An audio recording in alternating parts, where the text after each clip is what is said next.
Hari ke-6 di tengah laut. Mereka menangkap ikan hiu. Bunuh dengan pisau. Beberapa hari ketiganya tidak makan. Makan ikan hiu. Dibelek perutnya. Dari dalam perut keluar ikan hidup yang belum dicerna. Dimasukkan ke mulut. Dan dinikmati. Tapi tidak makan habis. Menyisakan sisa daging. Karena mereka tidak tahu harus berapa lama lagi di situ. Mereka bertiga adalah tentara Amerika di Perang Dunia II. Saat mereka terbang, tidak ada bensin dan jatuh ke laut. Mereka membuka perahu karet, menyelamatkan diri, 1 perwira dan 2 prajurit. Satunya Mike. Awalnya, kedua prajurit sangat senang, tertawa, tidak tahu bahayanya. Perwira hanya terdiam. Ketiganya duduk di sisi berbeda, mengecek 360 derajat, menunggu bantuan, ujian hidup. Tidak lama, melihat di atas ada pesawat. Mereka melepas baju, melambaikan tangan minta bantuan. Tapi akhirnya, pesawat tidak mendekat. Mereka beresin barang bawaan. 2 peluru, 1 pisau, dan beberapa tali. Peralatan cukup banyak. Tidak ada air, tidak ada makanan. Air laut tidak bisa diminum. Perwira bingung. Ia menyuruh kedua prajurit untuk membuang sepatu. Jangan menambah beban di perahu karet. Malam harinya, mereka berjaga bergantian. Lihat apa ada pesawat lewat. Perwira merasa sedikit haus. Ia menyimpan urinenya, dan diminum. Esok harinya, perwira mengeluarkan sebuah aturan pesawat. Mengikuti pendaratan dan posisi angin pesawat. Mereka hanyut ke pusat Hawaii. 1900 km. Beberapa hari, tidak bisa hanya diam. Kedua prajurit ingin memancing. Mereka mengeluarkan peluru, mengambil kawat di dalam, digunting, diikat ke tali, jadi sebuah pancingan. Jadikan tang jadi pelampung pancingan. Gimana dengan umpan? Ia mengeluarkan syal merah dari leher, pasang di pengait, terlihat seperti daging. Mereka melempar pancingan ke laut. Apa bisa ada ikan terpancing? Tiba-tiba, pancingan mulai bergerak. Prajurit sekuat tenaga menarik. Pengait ditelan oleh ikan. Ini sinyal bahaya. Ada makhluk di laut yang lebih kelaparan dari mereka. Hari keempat, matahari semakin panas. Wajah perwira terbakar abis. Tidak berhenti berkeringat. Ketiganya tidak berkata apa-apa. Berharap bisa makan sedikit. Beberapa hari, mereka mulai berdoa. Berharap turun hujan. Di depan alam. Hanya berharap pada keberuntungan. Malam harinya, turun hujan. Mereka bisa minum. Hari kedua, siali di dalam laut, menangkap ikan hiu. Membelek perut hiu. Ketiganya mulai makan. Ini makanan pertama mereka selama di laut. Baru selesai makan, wajah Johnny berubah. Tidak sengaja membuang darah hiu ke dalam laut. Aroma darah memancing kedatangan hiu. Beberapa hiu mengepung mereka. Kalau menerkam, mereka bisa jadi makanannya. Untungnya, malam harinya, hiu tidak ada.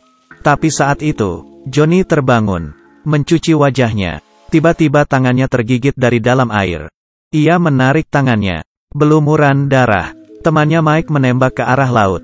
Perwira melihat tangan Johnny. Ada 3 gigitan. 1 kuku sudah tidak ada. Tapi tangan masih ada. Ia membungkus luka Johnny. Menyuruh balik badan. Menekan luka. Beberapa hari kemudian, mereka masih menyelamatkan diri. Setiap bangun, mencatat. Minum darah hiu. Seteguk. Langsung dikembalikan. Tidak minum banyak.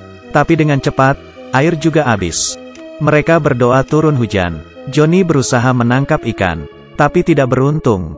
Bisa menangkap hiu lagi. Hari ke-15. Ada seekor burung di perahu karet. Johnny ambil pistol. Mengarahkan. Dan berhasil menembak. Perwira lihat. Tapi saat itu, di dalam laut ada seekor hiu. Perwira bergegas berenang. Johnny mau bantu. Tapi pistol tidak ada peluru. Mereka mendekat ke perwira. Hiu sudah mendekat. Dengan cepat, ia berhasil diselamatkan. Hiu datang ke arah mereka. Hanya melewati mereka. Tidak menyakiti. Mungkin, Tuhan tidak ingin mereka mati. Hari ke-12. Tubuh Johnny terbakar. Kulit wajahnya juga terkelupas. Paling putus harapan. Perwira bilang, harusnya lihat pulau di hari ke-34. Tapi ini tidak ada. Pasti ada kesalahan. Putus asa. Johnny marah ke perwira. Tapi tidak menyelesaikan masalah. Setelah semua tenang, 3 orang mulai rencana. Hanya berpegang pada tali. Untuk dapat kesempatan, ia menyesuaikan pikirannya, memotong sepatunya. Ia dan Johnny pegang, dan mulai mendayung. Di depan, masih laut yang luas. Hari ke-30 di laut. Tubuhnya sudah terlupas. Tangannya sudah terlupas. Seperti menunggu kematiannya. Hanya bisa pasrah. Berdoa lagi. Minun di hujan turun. Lapar, tunggu burung datang. Menembak, untuk melaluinya. Tapi sekarang, keberuntungan tidak datang. Hanya tunggu mati. Mereka berjuang mendayung. Terus mendayung. Awan gelap muncul. Ombak laut mulai besar. Mereka pikir keberuntungan datang. Buka baju untuk ambil air hujan. Hujan ini besar dan dingin. Saat hujan berhenti, mereka merasa ada keanehan. Awan hitam tidak pergi, menutupi matahari. Langit jadi lebih seram. Ada sambaran petir. Perwira tahu, mereka mengalami badai. Ombak besar ke mereka. Saat ombak kedua datang, perwira jatuh. Keduanya bantu. Tidak mudah perwira naik. Dari kejauhan, ada ombak besar lagi. Ia kaget, karena ombak menerbalikkan perahu. Tidak berapa lama mereka bersiap. Dihempas ombak. Mereka terbalik dan di bawah perahu. Tapi Mike tidak ada. Keduanya terus mencarinya. Akhirnya menemukan Mike. Perwira terus berusaha. Di situasi ini, kapal dibalik lagi. Akhirnya, tidak ada ombak lagi. Mereka berhasil selamat. Esok harinya, mereka hanya tunggu kematian. Malam itu buat mereka kehilangan tenaga. Perwira kangen istrinya. Johnny seperti melihat. Di tengah laut ada seorang wanita cantik. Ia mulai berhalusinasi. Agar bisa bertahan hidup, mereka menaruh tangan ke dalam air. Dengan putus harapan. Tidak berapa lama. Mike tidak bergerak. Tatapan kosong. Terlihat seperti sudah mati. Kaki mereka sudah kurus. Tangannya terlihat terbakar. Saat itu, perwira sudah tidak tahan. Ia mengambil air laut, dan minum. Pasrah. Tidak tahan lama. Tiba-tiba, Johnny melihat. Di depan, ada hijau-hijau. Perwira berusaha. Balik badan. Mereka mulai senang. Betul. Ada sebuah pulau. Ketiganya berpelukan. Menangis. Daratan, daratan. Menggunakan tenaga terakhir mereka. Ke arah pulau. Terakhir, ombak besar menabrak. Mereka didorong ke pulau. Saat itu, ada harapan terbaru. Mereka 34 hari di tengah laut.